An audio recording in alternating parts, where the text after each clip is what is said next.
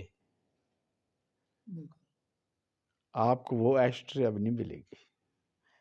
This credit goes to پناہ، اور آپ کی دعا سے یہ پناہ کا نام بھی میں نے ہی تجویز کیا تھا، پاکستان نیشنل ہارٹ ایسوسیشن۔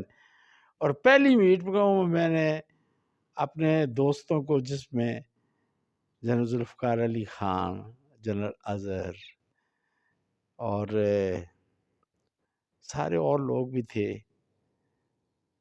جنہیں میں نے کہا تھا کہ یہ خاص طور پہ ہمارا آپ کی اخبار جو تھی اس وقت جس میں کام کرتے تھے نوائے وقت، اور کسی اخبار نے، میں تو میڈیا کا بڑا مشکور ہوں کہ میڈیا کو یہ ایسے بات ہماری پناہ کی آج تک انہوں نے کبھی کوئی ہماری خبر، ان میں پناہ کا، ان میں میڈیا کا بہت بڑا کردار ہے۔ اگر میں یہ کہوں کہ جی میں کامیاب ہوا ہوں 40 سال میں اپنی تگ و دو سے، تو یہ جب تک پناہ اس کا میڈیا کا نام نہیں لوں گا تو یہ کام پورا نہیں ہوگا۔ تو اس نیک کام میں میڈیا کا بھی مشکور ہوں، اور خاص طور پہ مرحوم نظامی صاحب نے تو ہمیں ڈونیشن دے کر بھی یہ جتلانے کی کوشش کی ہے کہ لو میڈیا جو پریکٹیکلی آپ کے ساتھ۔ تو اس کے علاوہ میں آپ کو یہ عرض کروں کہ اب ہم سویٹ جو چیزیں ہیں، جو کوکا کولا 7 آپ، بند لفافے، بند بوتلیں اور بند کیا کیا سافٹ فوڈ ہے، یہ جو چیزیں ہمارے نئی جنریشن کو تباہ کر رہی ہیں، اس کے لیے ہم کھڑے ہوئے ہیں۔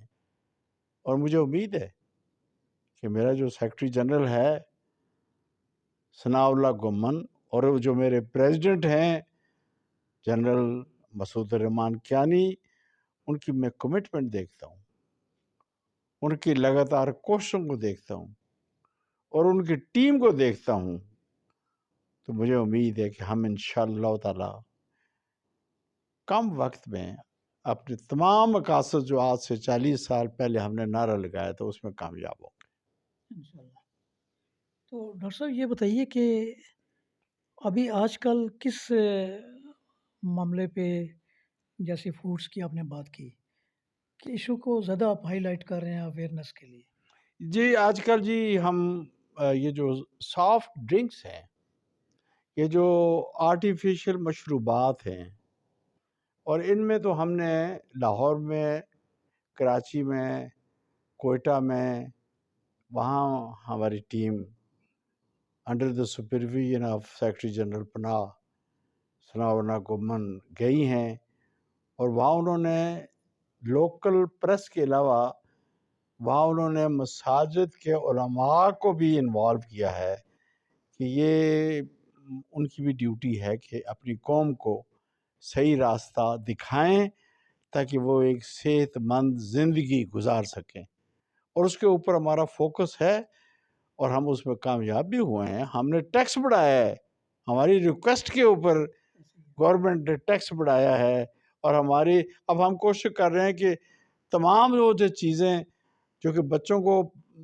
نادانی میں ہی کھا پی سکتے ہیں، کھاتے ہیں، ان کے اوپر ہم وارننگ لکھیں، ان کی اجزاء بتائیں کیا کیا ہیں، ان کے نقصانات بتائیں کیا کیا ہیں، تاکہ وہ جب کسی چیز کو وہ استعمال کریں تو کچھ سوشل، کچھ علم کی بیک گراؤنڈ بھی ہو، ان کو تھوڑا سا اس کو روکنے میں مدد دے۔ تو یہ ہم کر رہے ہیں انشاءاللہ تعالی، اس میں کامیاب بھی ہوں گے اللہ نے چاہے۔ تو یہ بتائیے کہ میڈیا کے ذریعے کیا میسج کیا دیں گے پبلک کو؟ میرا میسج یہ ہے، اور آج سے 40 سال پہلے بھی یہی نعرہ لگایا تھا، ہمارا کوئی دوسرا میسج نہیں ہے۔ ہمارا میسج ہے، آج سے 1500 سال پہلے جو میرے حضور کی سنت تھی، جو ہمارے حضور نے پریکٹیکلی اپنی زندگی آپ مجھے بتائیں، میں جب مساجد میں جاتا ہوں یا کسی اور جگہ میں جاتا ہوں، ہمارے تمام دینی علماء، ان کو اگر میں کہتا ہوں اس کے متعلق، ایکٹیویٹی کے متعلق یا کھیل کے متعلق، تو وہ حیران ہو جاتے ہیں، یار ہم تو عالم دین ہے. مگر میں ان کو یہ بتانے کی کوشش کرتا ہوں کہ حضور نے اگر جنگیں لڑی ہیں، ان کا دانت بھی شہید ہوا تھا، تو ایسے ہی نہیں ہوا تھا، انہوں نے ورزش کی ہوگی. وہ غار حرا ایسے وہ پیدل جایا کرتے تھے، صبح کی نماز کے بعد وہ چہل قدمی کرتے تھے، ان کی فزیکل ایکٹیویٹی تھی، وہ سپاہی تھے، ان کی توند نہیں تھی. وہ کہتے تھے سلام اس پر کہ جس نے پیٹ پہ پتھر بھی باندھا تھا. یہاں تو میں اپنے بہت سے ایسے میرے علماء ہیں، میں معافی کے ساتھ سے گزارش کروں گا کہ ان کی یہ سنت نہیں ہے. ہر ایک کی سنت بڑی ہوئی ہے، خراب ہے، اور اس کے اوپر بھی غور کرنا چاہیے، اور یہ ان کا فرض بنتا ہے. اور ہمارے ساتھ انہوں نے بڑا تعاون کیا ہے، علماء نے بہت تعاون کیا ہے، اور انشاءاللہ تعالی ہم اپنے اس نیک کام میں اپنی قوم کو اور اس کے ساتھ میں ایک اور عرض کرتا چلوں. آج کل کے حالات میں، سیاسی حالات میں، پولرائزیشن کے لحاظ سے میں کہتا ہوں یار، حضور کی 3 چیزیں ہمیں میثاق کے مدینہ کی مثال بتاتی ہیں. ایک تو یہ ہے خوش اخلاقی، دوسرا جو ہے صبر، ٹالرنس، تیسری وہ ہے تجارت. ہم تینوں چیزوں میں فی الحال نیگیٹو ہیں. نہ ہمارا اخلاق اچھا ہے، ہمارے چہرے پہ آپ کو مسکراہٹ کسی کے اوپر نظر نہیں آئے گی. یہ ہماری بدبختی ہے، حالانکہ یہ سنت ہے. ہمیں ایسا دیکھیں، کیا ٹالرنس کا کیا اس سے بڑی مثال کیا ہوگی کہ بڑھیا پھینکی جا رہی ہے گند، ان کو نفرت کیے جا رہی ہے. جب وہ 2-3 دن نہیں اس نے یہ حرکت کی تو حضور خود چل کر چلے گئے. تو اس سے بڑی اور کیا مثال ہے کہ اس نے ایک دم اسلام قبول کر لیا. یہ بہت بڑی مثال ہے. اور میں ایک آپ یہ بتاؤں کہ آج کل کے حالات میں ہمیں بتایا جاتا ہے کہ جناب یہ اسرائیلی تمام پروڈکٹ جو ہیں اس کی بائی کاٹ کریں. فرانس کا، یو کے کا، جرمنی کا، جاپان کا، امریکہ کا، تمام چیزوں کا بائی کاٹ کریں. یار ہم ایک بائی کاٹ اگر کر لیں گے تو ہم مسلمانوں نے اور کوئی چیز ایسی بنائی ہے نہیں کہ الٹرنیٹو. اگر وہ الٹرنیٹو چیز بنائی ہے تو کیا اس میں ایمانداری ہے؟ یہ سوچ لینا. دکھ سے کہہ رہا ہوں اور اپیل کر رہا ہوں اپنی قوم سے، خدا کے لیے اس ملک کو قوم کی ضرورت ہے. آپ قوم بنیں، نفرتیں مٹائیں، محبتیں بڑھائیں. یہ میرا پیغام ہے. تھینک یو ڈاکٹر صاحب، بہت مہربانی، شکریہ.